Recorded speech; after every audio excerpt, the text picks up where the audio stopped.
advirtió que la crisis de desapariciones en México podría constituir crímenes de lesa humanidad. El organismo pidió a la Organización de las Naciones Unidas evaluar medidas para apoyar al Estado mexicano en la erradicación de este delito. Evaluar medidas para apoyar. En su informe destacó el hallazgo constante de fosas clandestinas, más de 6.200 cuerpos, 76.000 restos humanos, en su mayoría sin identificar, lo que evidencia la gravedad y persistencia del problema en el país. Bueno, ante esto, al respecto, la presidenta, desde el viernes, la Secretaría de Gobernación, a través de la Secretaría de Relaciones Exteriores y la Secretaría de Gobernación, hasta ese apéndice hoy del gobierno, que es la CNDH, dijo que era sesgado el informe, que no se tomaban en cuenta toda una serie de cosas. La presidenta hoy, que estuvo fuera 4 días, digamos, de las mañaneras, rechazó en la conferencia matutina el informe de la ONU contra las desapariciones forzadas, que califica a México como un crimen de lesa humanidad, e indicó que el comité ignoró los avances del gobierno en esta materia. A ver, ¿qué fue lo que dijo la presidenta para que hablemos de ello? Este comité hace un análisis de casos de 4 estados de la República del 2009 al 2017. Los resultados que obtienen de ese análisis los extrapolan hasta el 2025. Relaciones Exteriores y Gobernación enviaron documentos al comité diciéndoles pues todo lo nuevo que se está trabajando, lo que se está haciendo, los cambios en la legislación, el trabajo que se está haciendo con los colectivos. Bueno, la Comisión Nacional de los Derechos Humanos difiere de la decisión, obviamente, ¿no?, del Comité contra la Desaparición Forzada de solicitar que el caso se lleve ante la Asamblea General de la ONU. La CNDH explica que esta decisión se tomó tras recibir solicitudes de organizaciones y colectivos y cuestionó que no se hayan agotado primero las instancias nacionales. Además, afirmó que la desaparición forzada dejó de ser una política de Estado y que los casos actuales deben analizarse considerando su contexto y su evolución histórica. Esto es lo que dice la CNDH, que ya es como un apéndice del gobierno, ¿no?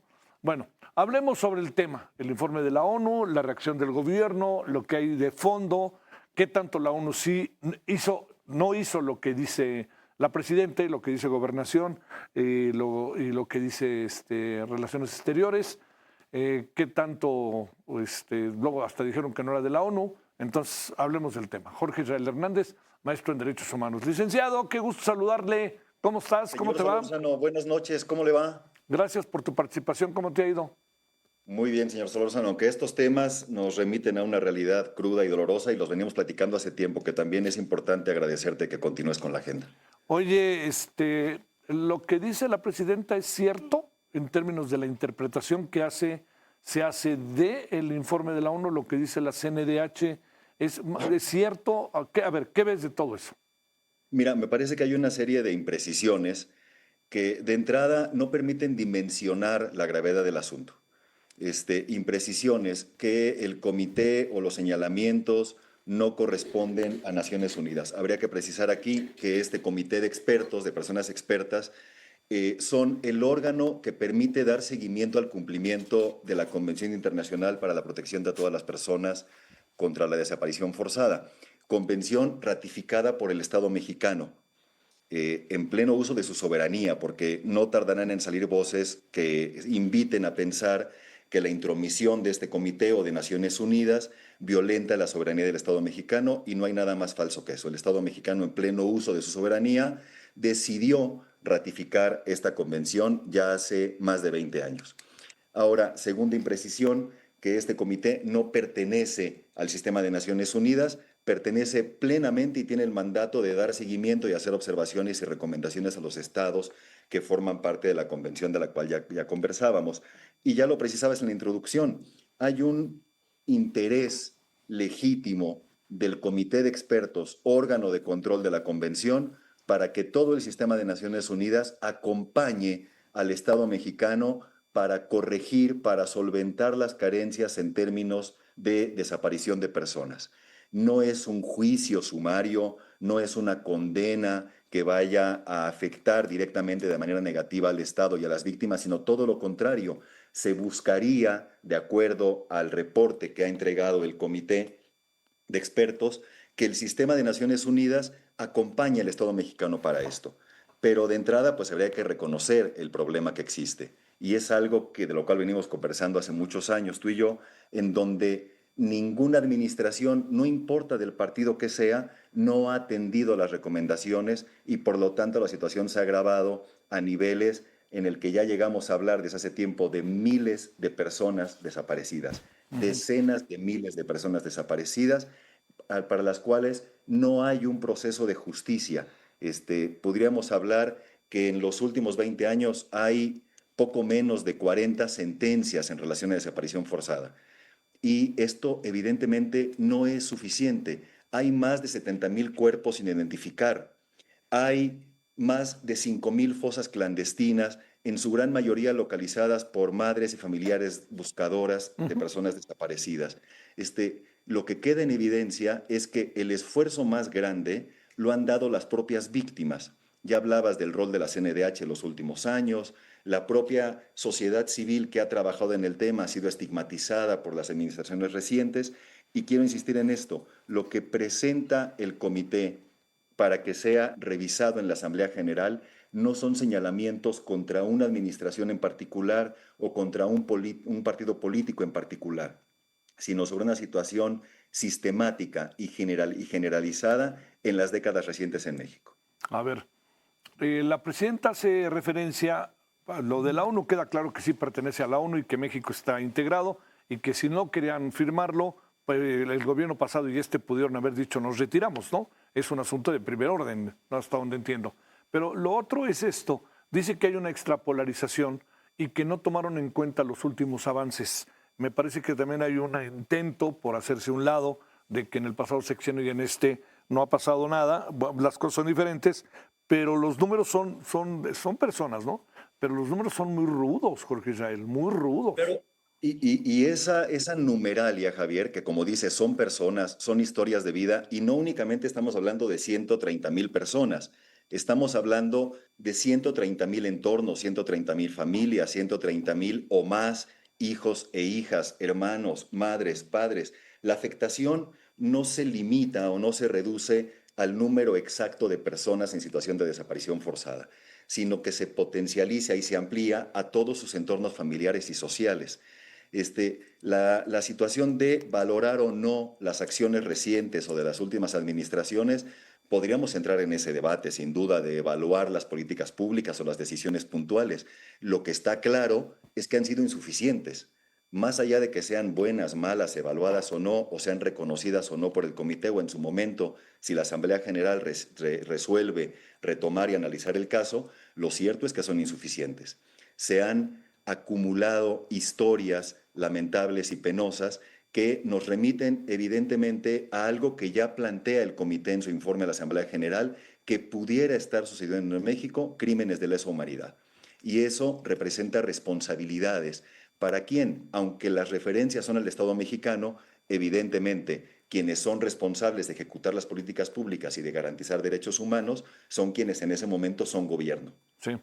¿Tú crees que hay una extrapolarización del asunto de 2000, creo que es 2014, por ahí así, 2019, que eso lo extrapolan para el gobierno anterior y Mira, me parece que es un tema de trabajo estadístico.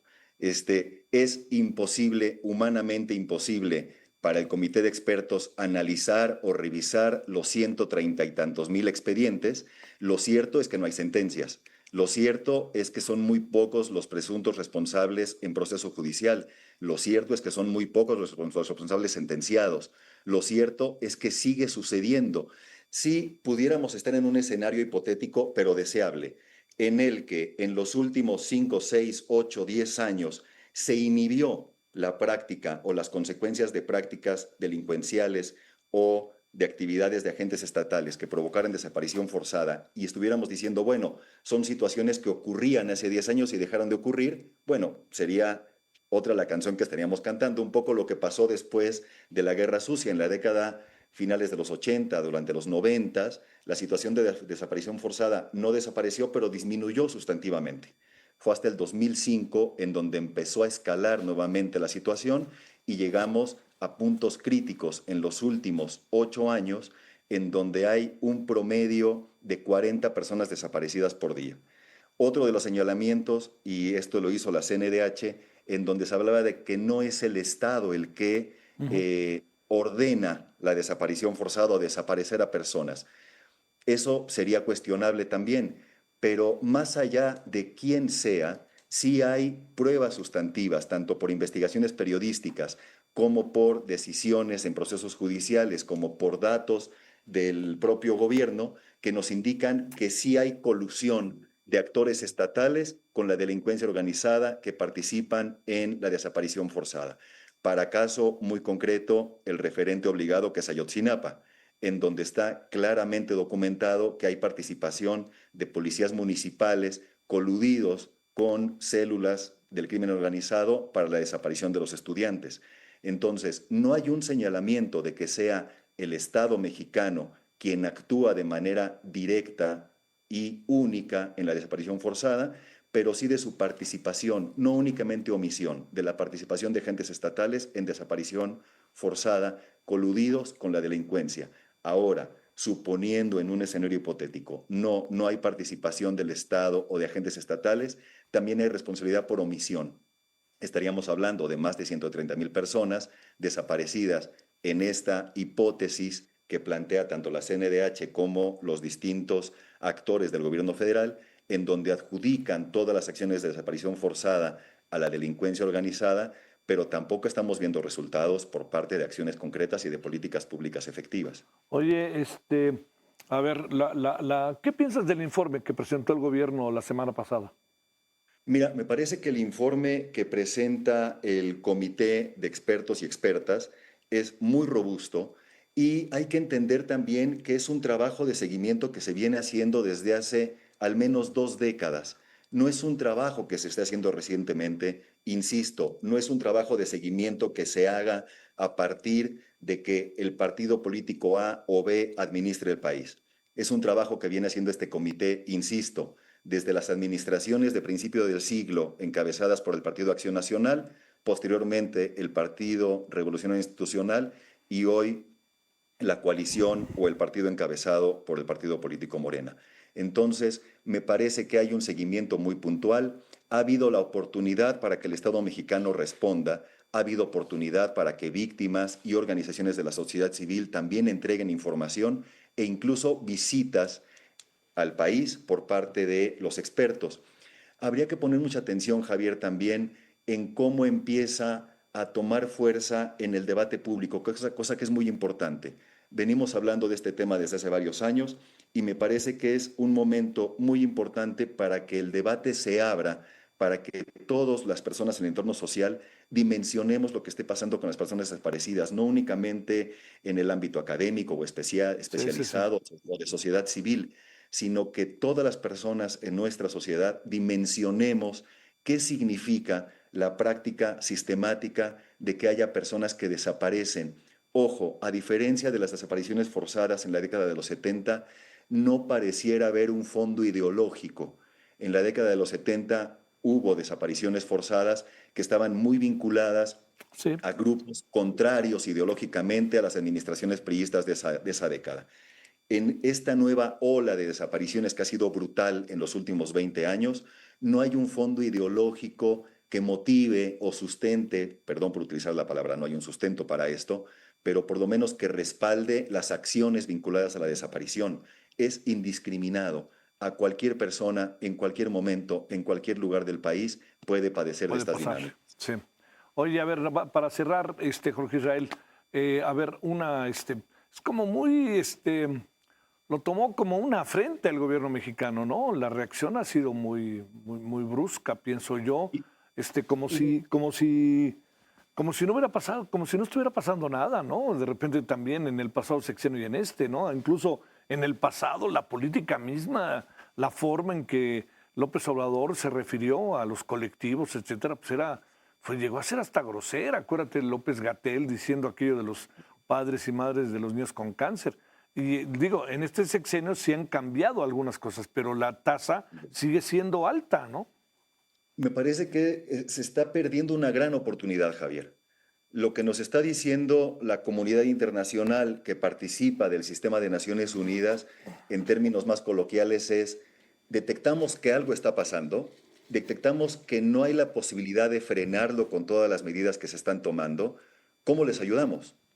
Y me parece que es una oportunidad perdida. Sí, reconocer acciones que se han tomado en los años recientes, pero también reconocer que el fenómeno está sobrepasando la capacidad del gobierno o de la administración.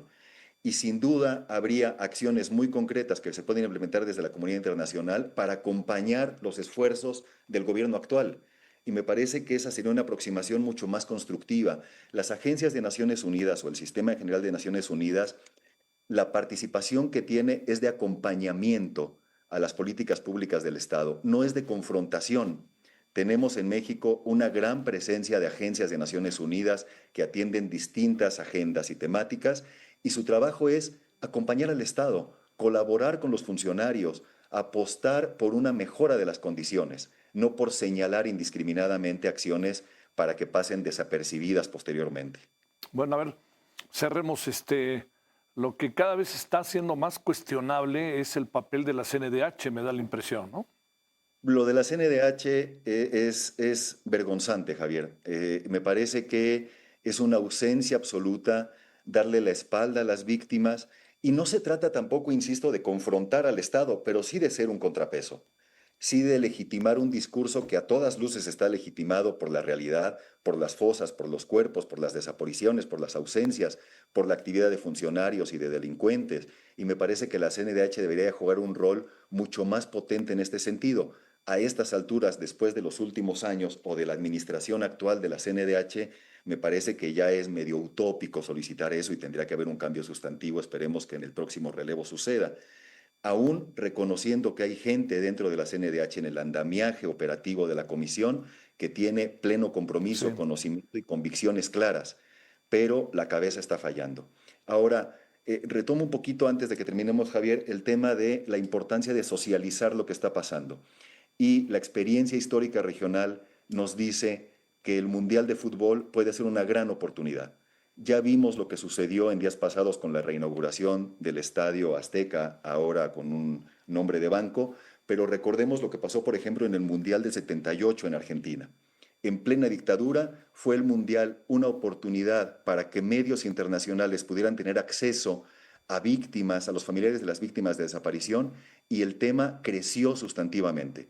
Se visibilizó lo que estaba sucediendo en Argentina, y a mí no me parece poco probable que eso pudiera pasar en este verano en México, que la presencia de actores relevantes en el ámbito internacional, la posibilidad de que familiares tengan más voz o un micrófono más potente con medios internacionales, pudiera generar una posibilidad de que el entorno social conozca del tema, debata el tema y exija justicia.